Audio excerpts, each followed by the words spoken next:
दुनिया में जितना खतरनाक और विश्वासघाती दो पैरों वाला प्राणी है, उतना तो चार पैरों वाला जानवर भी नहीं होता। और आज की घटना भी ऐसे ही एक इंसान के अंदर छुपे जानवर की भयानक घटना है। तो तारीख है 15 नवंबर 2025। त्रिसोत्रा नाम का एक गांव है। उस गांव में एक खेत है और उस खेत में कुछ मजदूर काम करने के लिए गए थे। मतलब गन्ने की खेती थी और वे लोग उस खेत में काम करने गए थे। और तभी उन्हें बहुत तेज बदबू आने लगी। उसके बाद जब बदबू आई तो उन्होंने पास जाकर देखा तो गन्ने के खेत में एक लाश पड़ी हुई थी। इसके बाद उन्होंने खून खून खून कहते हुए जोर जोर से चिल्लाना शुरू कर दिया और ये खबर पूरे गांव में फैल गई। अब खबर फैलने के बाद सब लोग वहां दौड़ते हुए आ गए और देखा तो तेंदुए ने किसी को खा लिया था, किसी को मार डाला था। अब वहां अफरा तफरी मच गई थी और उस इलाके में तेंदुए के कई बार हमले हो चुके थे। इसलिए हर जगह डर का माहौल फैल गया था। लेकिन सवाल ये था कि उस तेंदुए ने किसे मारा था, किसकी यहाँ मौत हुई थी, किसे उसने खत्म किया था। अब लोग इकट्ठा हो गए थे। गांव में 2 दिन पहले उस इलाके से एक सौरभ तोमर नाम का युवक आया था। वो गायब हो गया था। और जब उसके घर वालों को पता चला कि किसी को तेंदुए ने मार डाला है, खा लिया है, तो उसके बाद उसके 60 साल के पिता, जिनका नाम सुभाष तोमर है, वे दौड़ते हुए यहाँ पहुंचे। और जब उन्होंने देखा तो वो लाश उनके बेटे सौरभ की थी। अब ये देखने के बाद वहां जबरदस्त हंगामा और अफरा तफरी मच गई। ये बात सौरभ की पत्नी को पता चली। वो भी जोर जोर से रोती बिलखती वहां पहुंच गई। फिर पड़ोसी आए, रिश्तेदार आए। नांगल पुलिस को सूचना दी गई। पुलिस वहां पहुंची। फिर उन्होंने पंचनामा वगैरह किया, बॉडी को अपने कब्जे में लिया। अब इस समय जो बॉडी थी उसे पोस्टमार्टम के लिए भेजने का फैसला किया गया। इस वक्त उसके पिता बहुत भावुक हो गए थे। वे रो रहे थे और पुलिस से कह रहे थे कि मेरे बेटे को तो उस तेंदुए ने फाड़ कर खा लिया है और अब उसकी चीर फाड़ ना हो, इसीलिए मैं विनती करता हूं कि उसका पोस्टमार्टम मत कीजिए, क्योंकि पहले ही उसका शरीर बुरी तरह क्षत विक्षत हो चुका है और फिर से मेरे बच्चे को तकलीफ होगी। पिता ऐसा कह रहे थे और रो रहे थे। पुलिस ने उन्हें समझाया कि ये जानवरों का हमला है और पोस्टमार्टम करना जरूरी है। अगर ये पोस्टमार्टम नहीं किया गया तो कल को ऊपर के लोग हमारा ही पोस्टमार्टम कर देंगे। इसी वजह से पुलिस ने उन्हें समझाया और रिश्तेदारों ने भी समझाया कि नहीं, पोस्टमार्टम करने दीजिए। और उसके बाद फिर बॉडी पोस्टमार्टम के लिए भेजी गई। पोस्टमार्टम शुरू हुआ। अब उसके बाद जो पोस्टमार्टम रिपोर्ट आई वो बेहद चौंकाने वाली थी, क्योंकि उसमें ये बाघ या किसी भी जानवर का हमला नहीं था। शरीर पर न तो नाखूनों के, न दांतों के कोई निशान या खरोच वगैरह मिले। तो सिर पर धारदार हथियार से वार किया गया था। सिर को कुचला गया था और मारपीट की वजह से उसकी मौत हुई थी। जब ये बात सामने आई तो पता चला कि जो हम सोच रहे थे कि बाघ का हमला है, वो नहीं था, बल्कि वो हत्या थी। ये बाघ ने नहीं किया था, बल्कि किसी ने उसकी हत्या की थी। यानी जनवरी का कोई संबंध नहीं था। तो अब ऐसा कौन सा जानवर है जो अब दो पैरों वाला ही हो सकता है, लेकिन कौन सा जानवर है जिसने ये हत्या की थी? अब इस समय कुछ गांवों में फुसफुसाहट शुरू हो गई थी कि ये किसने मारा होगा, किसने मारा होगा वगैरह। और पुलिस को भी कुछ शक था कि जो भी हत्यारा है वो कोई इनके आसपास का ही होना चाहिए, या फिर किसी खेत की मेड़ को लेकर झगड़ा, बाकी कुछ ऐसा होना चाहिए, भाई भतीजावाद, गांव के आपसी झगड़े, या फिर गांव की कोई राजनीति। अब पुलिस ने उस स्वरूप की पत्नी से पूछताछ शुरू की। उससे जानकारी ली गई। अब उस समय उसने रोते-रोते बताया कि उसके पति का अपने पिता के साथ कुछ झगड़ा हुआ था। मतलब पति और ससुर के बीच झगड़ा हुआ था। और उसने कहा कि मैं इससे ज्यादा कुछ नहीं बता सकती, लेकिन मेरे ससुर ने ही मेरे पति को, यानी उसके अपने पति को, मारा होगा, ऐसा उसने कहा। अब इसके बाद पुलिस ने उसका ससुर और सौरभ के पिता यानी सुभाष को बुलाया और उससे पूछताछ शुरू की। उस समय उसने बताया, अब वो भी रो ही रहा था, उसका बेटा चला गया था। और वो जोर जोर से रो रहा था और बता रहा था कि सौरभ वहां खेत के पास, जंगल के पास गया था और उसने तेंदुए को मार दिया था। अब उस समय पुलिस ने उनसे पूछा कि तेंदुए ने उसे मारा, ये तुम्हें कैसे पता चला, तुम्हें कैसे मालूम हुआ? ठीक से बता नहीं पा रहे थे, बता रहे थे लेकिन कुछ भी मेल नहीं खा रहा था। बाद में पुलिस ने फिर से उनसे पूछा। उस समय उन्होंने जवाब दिया कि नहीं, मेरे बेटे का झगड़ा हुआ था, बाद में वो घर से निकल गया था। उसके बाद वो कहाँ गया, क्या गया, मुझे नहीं पता। उल्टा मुझे उसकी इतनी चिंता थी कि मैं उसे ढूंढ रहा था। अब ये सब वो पहले कुछ और बता रहे थे, बाद में कुछ और बता रहे थे, इसलिए पुलिस के मन में शक पैदा हो गया। बच्चों के बारे में जो शंका थी, उसकी चिंता जोर जोर से होने लगी थी। और पुलिस ने फिर उसके बाद आसपास के लोगों से जानकारी ली।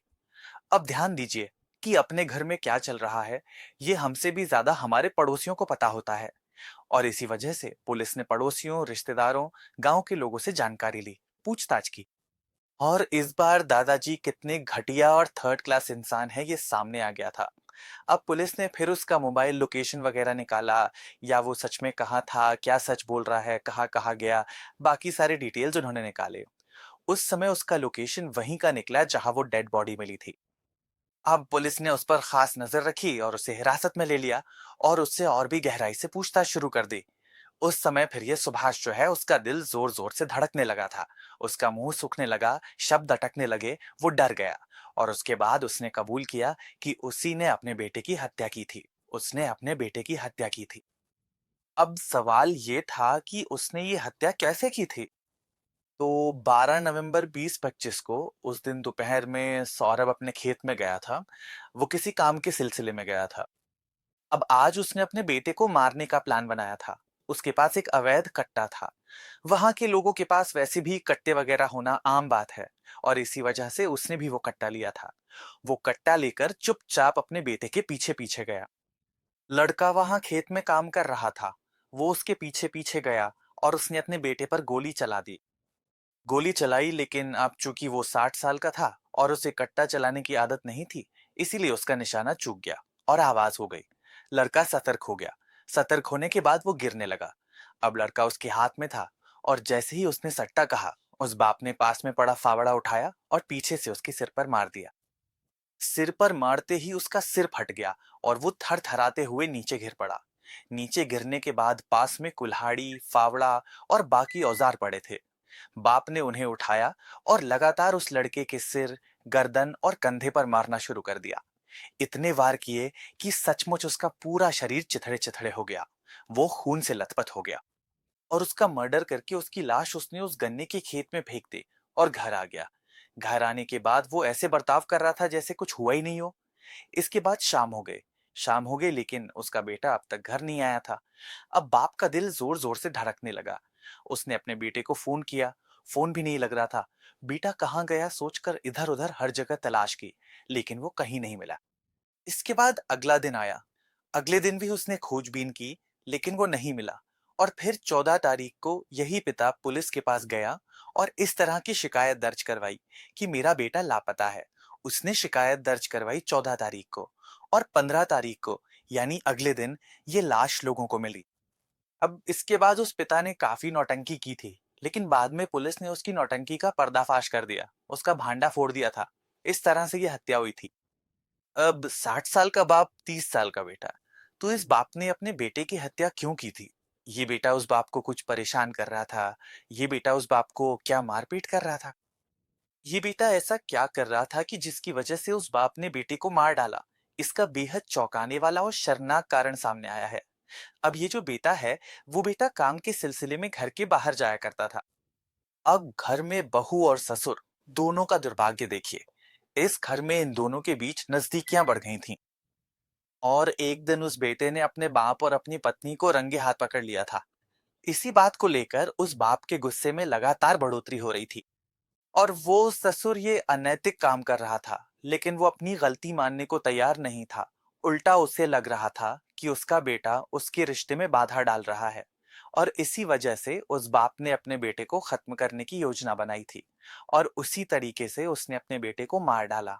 तो इस तरह की ये बेहद घिनौनी घटना सामने आई थी। अब इस पूरे मामले से हमें क्या सबक लेना चाहिए? तो सबसे पहली बात, ऐसी घटनाएं तो आपने देखी ही होंगी, या ऐसी घटनाएं तो आप कई अखबारों में, टीवी पर, चैनलों पर कहीं भी देख सकते हैं। हर जगह आपको ऐसी घटनाएं मिल जाएंगी। सबक क्या लेना चाहिए?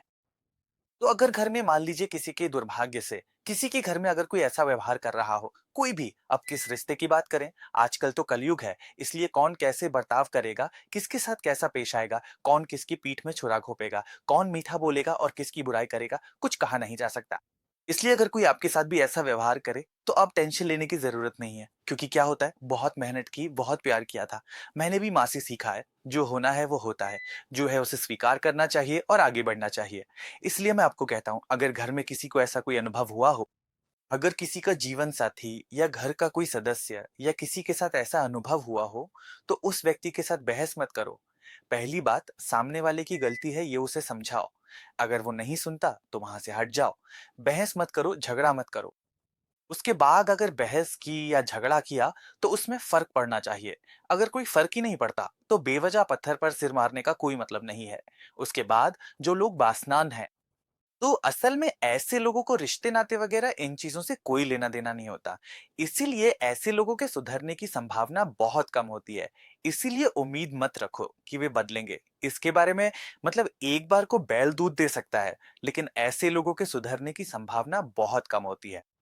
सूरज पश्चिम से उग सकता है, लेकिन ऐसे लोगों के सुधरने की संभावना कमी होती है। और इसीलिए हमें सुधारने की कोशिश करना, सुनना ठीक है, लेकिन खुद को बदलने की कोशिश करनी चाहिए।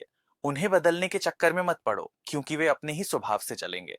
अक्सर हमारे साथ ऐसा क्यों हुआ, यही क्यों हुआ, ये सवाल उठते हैं। और कई बार हमारे अंदर भी कुछ गलतियां होती हैं, या अगर हम अपने साथी को समय नहीं दे रहे हैं, या हमारे अंदर भी कुछ कमियां होती हैं, उन्हें भी हमें पूरा करना चाहिए। क्योंकि अक्सर ऐसा होता है कि हमारी भी कुछ गलतियां होती हैं, सामने वाले की भी कुछ गलतियां होती हैं। अगर सामने वाला गलत व्यवहार करता है तो इसका मतलब ये नहीं कि वो 100% गलत है। और अगर हमें लगता है कि हम पीड़ित हैं तो इसका मतलब ये नहीं कि हम पूरी तरह से 100% सही हैं। इसलिए दोनों पक्षों का विचार करना चाहिए और उसमें से तीसरा रास्ता निकालना चाहिए। बिल्कुल, कहना आसान होता है। जब ये व्यक्तिगत रूप से खुद के साथ होता है, तब ये बहुत ही मुश्किल होता है, बहुत ही तकलीफ़देह होता है। लेकिन हमेशा याद रखो, हत्या, मारपीट या जान जाने से बेहतर है कि थोड़ा-सा कष्ट हो जाए, कोई बात नहीं। लेकिन हमें उन चीज़ों से खुद को अलग कर लेना चाहिए। अब अगर मैं इस बारे में बात करना शुरू करूँ तो बहुत समय लग जाएगा, इसलिए मैं अभी यहीं रुकता हूँ। लेकिन मुझे ज़रूर बताइए कि आपको ये कैसा लगा? अगले एपिसोड में एक नए विषय के साथ फिर मिलेंगे। तब तक के लिए अलविदा। धन्यवाद।